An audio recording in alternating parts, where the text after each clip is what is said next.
Saludos cordiales. El tema que vamos a tratar el día de hoy es sobre las escuelas psicológicas contemporáneas. Bien, tenemos la escuela del conductismo. El conductismo es una corriente de la psicología que estudia el comportamiento observable de los individuos y de animales, por medio de métodos fines y experimentales, inaugurada por John Watson, quien niega la posibilidad de usar métodos subjetivos como la introspección. Su estudio establecía una conexión entre el estímulo y la respuesta. A la vez sustentaba que la conducta humana es modificable y en base a esto se lo consideró al científico como ambientalista. Entre sus aportes tenemos que publicó 2 libros. La introducción a la psicología comparada es referido a la psicología animal y la segunda, la psicología desde un punto de vista de un conductista relacionado a la conducta humana. Aportó también con la creación de test para pilotos en la época de la Primera Guerra Mundial y una investigación sobre reacciones emocionales condicionadas, realizando experimentos con niños desde los primeros meses de vida, descubriendo 3 emociones básicas como son el miedo, la ira y el amor. Finalmente escribe sus 2 últimos libros titulados El cuidado psicológico del niño y el conductismo con un enfoque ambientalista. Tenemos a nuestra compañera Carla con un caso clínico. A continuación vamos a citar un ejemplo. Tenemos un paciente que tiene fobia al ingresar a un ascensor. En este caso deberíamos trabajar en cambiar o modificar el modo en que reacciona al tener contacto con este objeto que le produce miedo. La exposición gradual y reiterada a la fuente de la fobia específica y a los pensamientos que tiene esta persona. Es así que los sentimientos y las sensaciones que se asocian pueden ayudarle a aprender a controlar la ansiedad. Es así que en el caso del ascensor, la terapia puede ir de simplemente imaginarse en entrar en un ascensor, como también mirar fotografías de ascensores y de a poco ir acercándose a un ascensor, ingresar al mismo y poco a poco ir probando de subir de un piso al otro hasta que puedas escalar pues desde varios pisos. Posterior a ello, en este ascensor debe de contener ya varias personas y obviamente estar lleno.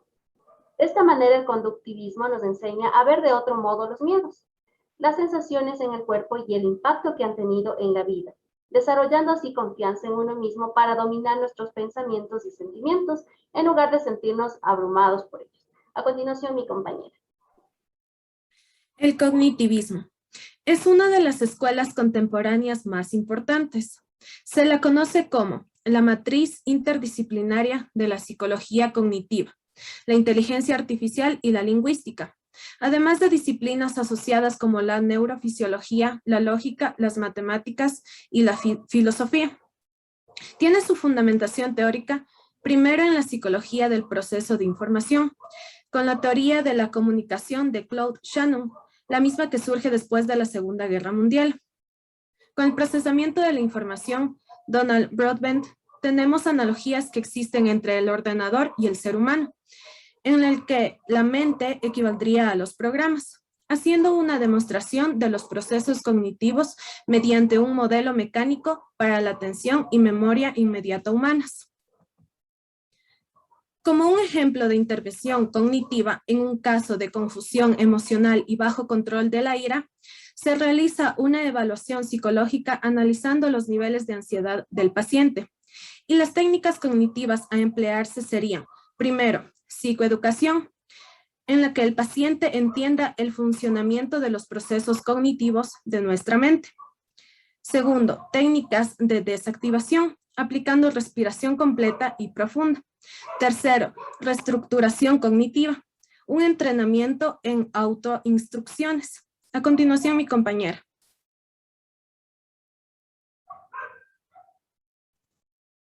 Máquinas de Turing.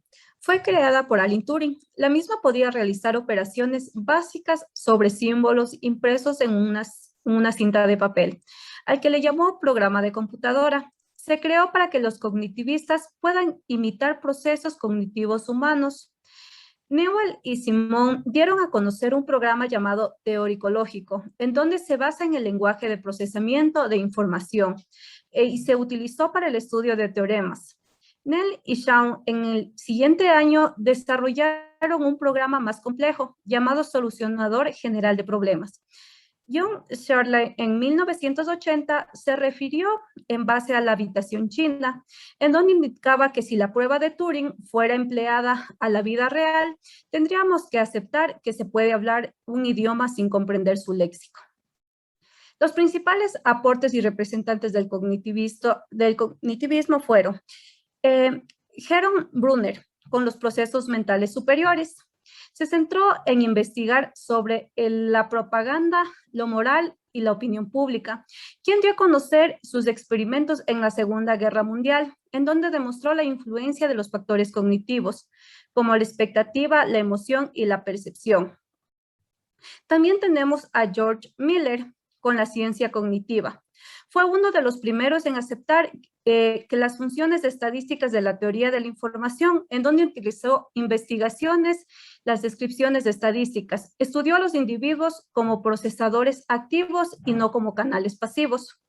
La psicología cognitiva fue por Ulrich Neisser.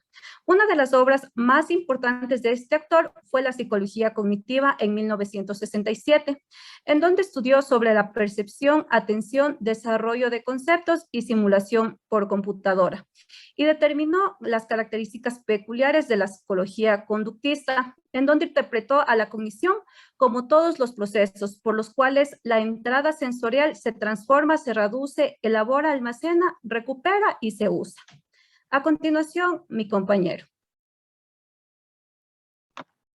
La escuela del constructivismo y sus fundamentos de la teoría vygotskiana. El constructivismo es la teoría relacionada a la formación del conocimiento, es decir, situándose en el interior del sujeto. Por lo tanto, el ser humano no solo es producto del ambiente, sino que también intervienen factores sociales como el afecto para su desarrollo. La teoría vygotskiana, según su responsable, Lev Vygotsky, teórico de la psicología soviético, dice que se basa esta teoría en una de las características de la especie humana, que fue el uso de herramientas simbólicas con las que se crea una cultura, y así aprender el tipo de habilidades que se necesita desarrollar para su crecimiento como ser. La crisis de la psicología y la concepción integral de la mente. Según Vygotsky, hizo un análisis histórico crítico de la psicología de su época, que no fue publicada sino hasta después de su muerte, en donde fue revelado el libro completo, que era llamado El sentido histórico de la crisis de la psicología, en donde él explica sus